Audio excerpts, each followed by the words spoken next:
Types of grips. A. In the first type of grip, all the fingers are spread on the discus. The edge of the discus is held firm with the fingertips.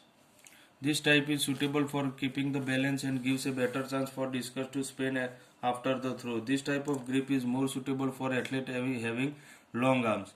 Second, in the second type of grip, if the fingers are long, the first two fingers are joined together and the two fingers are spread on the discus. In this grip, the main pressure is given on the first two fingers. Third, in this type of grip, at last small finger is spread away from the others. Competitor whose finger are short hold the discus, keeping the rim of the discus in between the tips of the fingers and the inner cut of the knuckles. This type of grip is more suitable for athletes having short fingers. In this type in this type of grip, the first two fingers are kept joined together and the other fingers are spread. The other end of the discus touches the wrist and the middle of the palm does not touch the discus.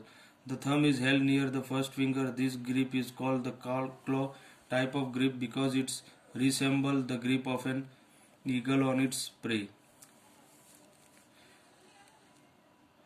Second is stands, यानी आपको किस तरह से खड़ा रहना है.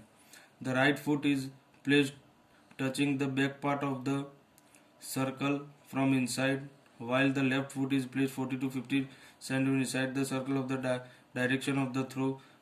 The weight of the body is divided equally on both the legs. The muscles of the body are relaxed. After taking the stance, a competitor takes a suitable grip on the discus with his right hand.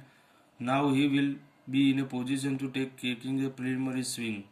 The third one is preliminary R swing. हाथ को किस तरह से घुमाना है. To remove the inertia of the discus and to give the body more freedom of movement, every competitor generally swing his arm twice or thrice. These are called preliminary swings. During the swing, the discus is brought from above the left shoulder towards the right shoulder. The weight of the body is shifted from the left leg to the right leg. The left leg is loosened at the knee and heel is raised. When the arm is swung forward, the weight of the body shifts on the left leg and the right heel is raised. Normally, the competitor takes those arms swing in order to prepare their body and mind for the throw and to keep the discus in proper control. The fourth one, turn.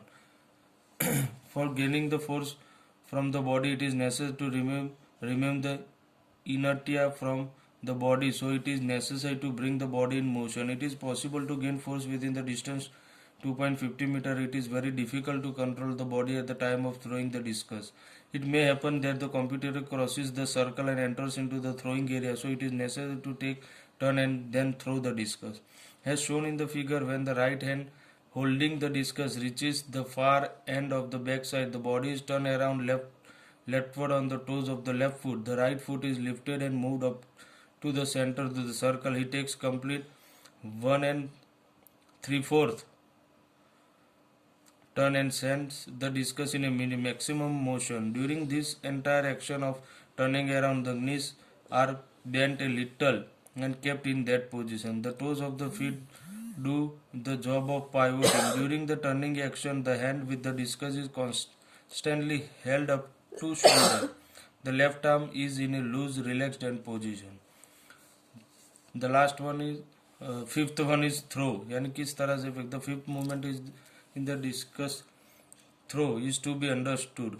The action of straightening the right leg, which is bent at the knee in the earlier position, creates the driving force and the action of throwing begins. At this time, the heel of the right foot moves above the ground and leg bent at the knee becomes straight and the entire weight of the body lifted with a great force above the ground with an upward push. When the right hand makes a right angle with the throwing direction, the discus is released from the hand. At the time of release, the palm is facing the sky and the discus is in groundward position. At this time, the discus is given the last push with the wrist and the finger. The sixth is release. The discus is thrown in such a way that it travels in a circular clockwise direction. The discus is given the last push with the first finger.